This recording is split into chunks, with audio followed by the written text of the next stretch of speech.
আল্লাহ বলেন, হে পৃথিবীর মানুষ, হে আমার বান্দারা, তোমরা দুনিয়ার মধ্যে গিয়েছো, আমি তোমাদেরকে দুনিয়ার মধ্যে পাঠাইলাম। পাঠাইবার পরে আমি জানি তোমরা অনেক অন্যায় পথে যাবে, অনেক কাজ করবে, যে কাজগুলোর মধ্যে তোমাদের গুনাহ হয়ে যাবে। হ্যাঁ বান্দা, তোমরা গুনাহ করবে তাও আমি ভালো মতো জানি, তোমরা পাপ করবে তাও আমি ভালো মতো জানি। বান্দারে, পাপ করার পরে, গুনাহ করার পরে একাই কি মসজিদের মধ্যে তোমরা কেঁদেছো, রব্বানা যালামনা, বলেন রব্বানা যালামনা আনফুসানা ওয়া ইল্লাম তাগফির লানা ওয়া তারহামনা লানাকুনান্না মিনাল খাসিরিন বলে বলে মসজিদে কেঁদেছো, আসরের নামাজ পড়ে কেঁদেছো, যোহরের নামাজ পড়ে কেঁদেছো, মাগরিবের পড়ে কেঁদেছো, এশার নামাজ পড়ে কেঁদেছো। বান্দা, নামাজের মুসল্লা যখন বসে যাও, আমি আল্লাহকে তোমরা বারবার বল, আল্লাহ আমার গুনাহ মাফ করে দাও। তারপরও আমি তোমাদের গুনাহ মাফ করে নিই। তারপরও তোমরা নিশি রাত্রে, মানুষ যখন ঘুমে যায়, তোমার বিবি যখন ঘুম যায়, তোমার ছেলে যখন ঘুম যায়, তুমি নিশি রাত্রে ঠান্ডা পানি দিয়ে ওযু বানিয়ে নামাজের মুসল্লায় বসে তুমি আবার যখন ডাক দাও, রব্বুল আলামিন, পৃথিবীর কোনো মানুষ আমার গুনাহ সম্পর্কে জানে না, তুমি আমার গুনাহ সম্পর্কে জানো।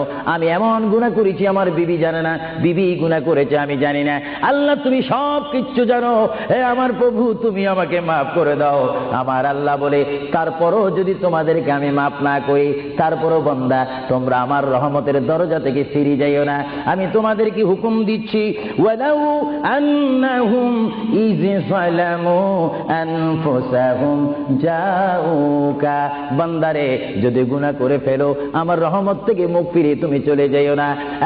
বান্দা, আকাশ পরিমাণ যদি গুনাহ করো, পাতাল পরিমাণ যদি গুনাহ করো, সাগরের পানি পরিমাণ যদি গুনাহ করো, পাহাড় তুলনায় যদি তুমি গুনাহ করো, আমার দরবার থেকে তুমি নিরাশ হইও না। বান্দা, আমি তোমাকে একটি রাস্তা পাঠাই দিচ্ছি, একটি পথ তোমাকে আমি দেখাই দিচ্ছি। সেই পথটি কোন পথ তোমরা জানো? ওয়ালাউ আন্নাহুম ইয যালামু আনফুসাহুম জাউকা, বান্দারে, যখন তোমরা বরবাদ হয়ে যাবে, তখন তোমাদেরকে একটা পথ আমি তোমাদেরকে দেখাই দিলাম। সেই পথটির নাম হচ্ছে আমার রাসূলের মদিনা। জুড়ে বলেন সুবহানাল্লাহ।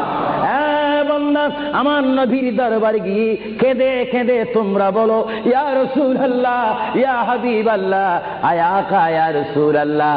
আল্লাহ কোরআনে বলেছে, ওয়ালাউ আন্নাহুম ইয যালামু আনফুসাহুম জাউকা ফাস্তাগফিরুল্লাহ ওয়াস্তাগফার লাহুমুর রাসূল। আল্লাহ বলেছে, হে বান্দা, তোমরা ডানে না গিয়ে, বামে না গিয়ে, পিছে না গিয়ে, তোমরা সরাসরি আমার নবীর কদমে চলে যাও। আমার নবীর কদমে গিয়ে আমি আল্লাহর দরবারে তোমরা তওবা করো। তওবা করতে করতে তোমাদের চোখের পানি যখন বাইর হয়ে যাবে, আর ওই মুহূর্তে যদি আমার বন্ধু যদি তোমাদের জন্য আমার দরবারে সুপারিশ করে, আমি আল্লাহ তোমাদেরকে ওয়াদা দিয়ে দিলাম, গ্যারান্টি দিয়ে দিলাম, আমার রাসূল যদি তোমাদের জন্য আমার দরবারে সুপারিশ করে, সঙ্গে সঙ্গে বান্দা, তোমার অতীতের জীবনের কবিরা সগীরা গুনাহ মাফ করে দিব। জোরে বলেন সুবহানাল্লাহ। আরো জোরে বলেন। আমার আপনার গুনাহ মাফ করার জন্য রাসূলুল্লাহর দরবারে যাওয়ার দরকার আছে কিনা?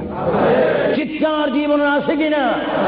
এটা কোরআনের অপব্যাখ্যা নয়, কোরআন শরীফের আয়াত। ওয়ালাউ আন্নাহুম ইয যালামু আনফুসাহুম জাউকা, যারা তাফসীর পড়েছেন, তাফসীর জালালাইন পড়েছেন, টাইটেল পড়েছেন, বুখারী পড়েছেন, মুসলিম পড়েছেন, ইবনে মাজাহ পড়েছেন, সিয়াসিত্তা পড়েছেন, হাদিস পড়েছেন, ইজমা পড়েছেন, কিয়াস মেনেছেন, উসুল মেনেছেন, বালাগাত মেনেছেন, মুনতিক মেনেছেন, শরীয়ত বুঝেছেন, তরিকত বুঝেছেন, হাকিকত বুঝেছেন, ইলমে লুদুনি পেয়েছেন, ইলমে তাসাউফ মেনেছেন, তারা অবশ্যই স্বীকার করবে মানুষের একমাত্র মুক্তির স্থান, পরিত্রাণের স্থান, আসলের স্থান, নাজাতের স্থান, আল্লাহ পাওয়ার স্থান মুহাম্মদুর রাসূলুল্লাহ কদম মুবারক। চিৎকার দিয়ে বলেন সুবহানাল্লাহ।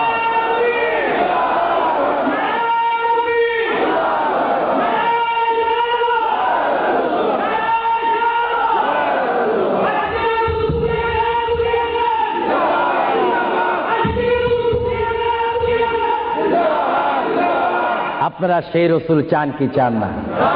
অবশ্যই চাইবেন, না চাইলেও চাইবেন। কেন চান নেই? অবশ্যই আফসোস করবেন।